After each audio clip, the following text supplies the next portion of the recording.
เปรี้ยงแบบนี้หรือเปล่ามีพายุฤดูร้อนหรือเปล่านะฮะเพราะว่าต้องเตือนกันเลยนี่กรมอุตุนิยมวิทยาออกประกาศเตือนฉบับที่9พายุฤดูร้อนทั่วไทยนะ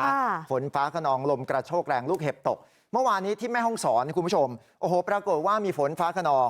ลูกเห็บตกลงมาเยอะเลยใช่ค่ะพอพายุสงบพบว่าเป็นดินแดนแห่งเอลซ่าดูสิครับเนี่ยขาวโพลนเลยนะใช่ค่ะหลายคนเห็นภาพนิ่งนะคุณบอกว่าเฮ้ยนี่เหมือนสวิตเซอร์แลนด์เลยอ่ะนั่นสิฮะนี่ฮะขอดูคลิปที่คนในพื้นที่ที่อำเภอปายจังหวัดแม่ฮ่องสอนเขาถ่ายเอาไว้ได้หน่อยฮะขอดูเสียงนิดหนึ่งนะฮะ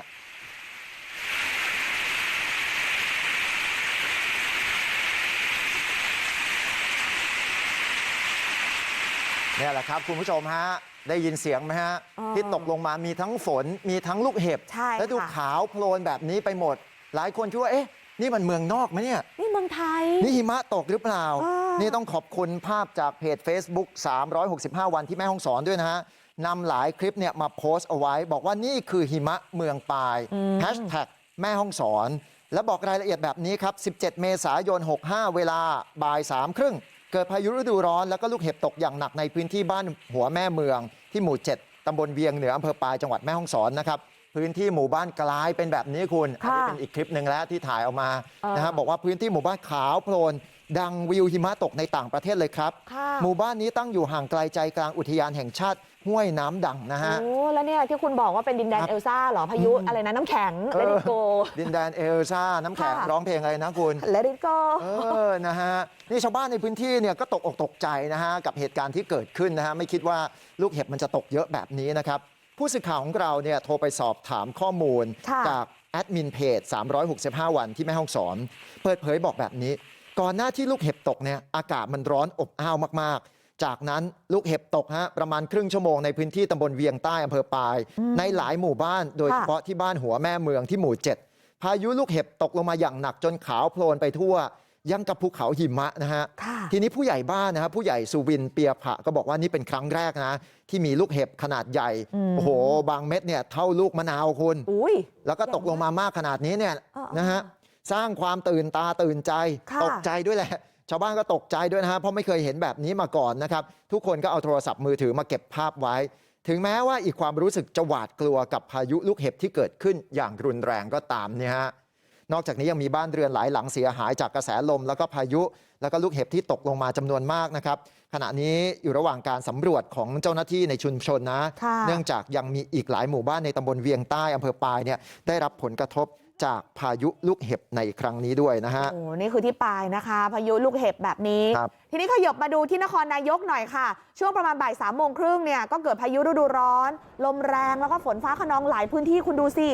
เนี่ยลมแรงพัดพวกป้ายโฆษณาต้นไม้ล้มมาทับสายไฟขาดเลยนะคะชาวบ้านอ่ะเขามาจอดรถใกล้กับต้นไม้จะบังแดดปรากฏว่าลมเนี่ยมันพัดแรงมากนะคะแล้วก็พัดต้นไม้ล้มทับเสาไฟฟ้าขาดรากไม้เนี่ยโผล่ขึ้นมาเลยค่ะรถที่จอดอยู่ตรงนั้นก็พังเสียหายแล้วจังหวะนั้นนะมีรถปิกอัพสีขาวจะเข้ามาช่วยเหลือปรากฏว่าอะไรรู้ไหมล้อไปเหยียบกับแผ่นป้ายโฆษณาที่โดนลมพัดยางล้อหน้าซ้ายระเบิดอีกค่ะแล้วก็นอกจากนี้ก็ยังมีรถปิกอัพบรรทุกแตงโมอีกคันนึงขับตามหลังมาจะเข้าซอยล้อหลังเนี่ยไปตกท่อระบายน้ำเอาขับขึ้นมาไม่ได้ถามว่าทำไมถึงไปตกท่อล่ะบอกก็ฝนมันตกก็สิมองไม่เห็นท่อก็นี่ค่ะเห็นไหมไปคาอยู่แบบเนี้ยแล้วรถบรรทุกแตงโมมาน้ำหนักมันก็เยอะไงก็เลยต้องโทรเรียกรถยกให้มาช่วยเหลือนะคะนอกจากนี้นะคุณผู้ชมยังมีบ้านเรือนที่ถูกต้นไม้ล้มทับอีกหลายพื้นที่เลยตอนนี้เจ้าหน้าที่เขาเร่งสำรวจความเสียหายอยู่นะคะเราไปดูพะเยากันหน่อยนะฮะพะเยาเนี่ยเมื่อคืนก็เกิดพายุฤดูร้อนพัดถล่มเหมือนกันนะฮะแล้วก็มีคลิปนี้คุณฟังเสียงลมนิดนึงจะปูจะหาเลยเนี่ยฮะคุณผู้ชมฮะได้ยินเสียงลมไหมครับแล้วก็คนที่ถ่ายคลิปได้เนี่ยอยู่ในวัดนะคุณนะก็กลัวว่ารูปปั้นเทพเจ้าพระพุทธรูปอะไรต่างๆเนี่ยจะล้มหรือเปล่าหลังคาของวัดเนี่ยจะปลิวหรือเปล่านะฮะเพราะว่าฝนตกหนักด้วยลมแรงด้วยนะฮะฟ้าร้องโครมด้วยในพื้นที่จังหวัดพะเยานะครับแน่นอนนะพอฝนตกลงมาแบบนี้ทำให้น้ำเนี่ยไหลหลากท่วมถนนไร่นากระแสลมได้พัดต้นไม้ภายในวัดหักโค่นพระพุทธรูปเนี่ยล้มละเนระนาดนี่คุณดูสิน้ำมาก็เยอะนะฮะต้นไม้ก็ล้มป้ายก็ล้มแรงลมยังได้พัดป้ายบอกทางโค่นล้มเสียหาย นี่คุณอันนี้ในวัดค่ะดูสิพระพุทธรูปเนี่ยล้มจริงด้วยอย่างที่ในคลิปเมื่อกี้เขาลุ้นอยู่นะว่าพระพุทธรูปเนี่ยจะล้มหรือเปล่าหรือว่ารูปปั้นเทพเนี่ยจะล้มหรือเปล่าก็ล้มลงมาจริงๆนะครับและมีป้ายบอกทางโค่นล้มเสียหายนะฮะรถราก็ต้องขับผ่านแบบมุดนะคุณต้องมุดป้ายที่มันล้มมุดต้นไม้ที่มันล้มไปนะฮะนี่ป้ายนี้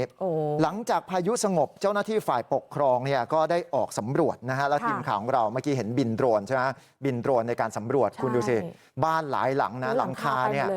ปลิวฮะใช่ค่ะหลังคาปลิวหลังคาพังนะฮะตอนนี้ที่พะเยาก็เร่งสำรวจความเสียหายแล้วก็ช่วยเหลือดูแลประชาชนอย่างเต็มที่นะครับก็ต้องเน้นย้ำนะคุณนะว่าช่วงนี้เนี่ยอากาศบ้านเรามันร้อนแล้วก็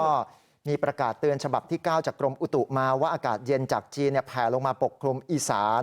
แล้วก็ภาคเหนือดังนั้นทำให้บ้านเรานะฮะที่มีอากาศร้อนถึงร้อนจัดเนี่ยเมื่อเย็นปะทะร้อนก็เกิดเป็นฝนฟ้าคะนองลมกระโชกแรงลูกเห็บตกฟ้าผ่าให้หลีกเลี่ยงอยู่ในที่โล่งแจ้งใต้ต้นไม้ใหญ่แล้วก็ใกล้สิ่งปลูกสร้างที่ไม่แข็งแรงด้วยนะคุณนะใช่ค่ะคือก็จะมีผลกระทบถึงวันนี้แหละคุณผู้ชมดูสิคะอันนี้คือประกาศของกรมอุตุก็จริงๆทั่วทุกภาคเลยนะทั้งเหนือทั้งอีสานทั้งกลางทั้งตะวันออกภาคใต้อันนี้ก็ต้องเฝ้าระวังกันด้วยนะคะนี่คุณผู้ชมเริ่มคุยกับเรามาแล้วนะฮะว่าสภาพอากาศบ้านท่านเป็นอย่างไรบอกว่าที่ตำบลหนองรีอำเภอลำสนที่จังหวัดลพบุรีเนี่ยตอนนี้แดดร้อนสุดๆเลยครับนครสวรรค์อำเภอท่าตะโก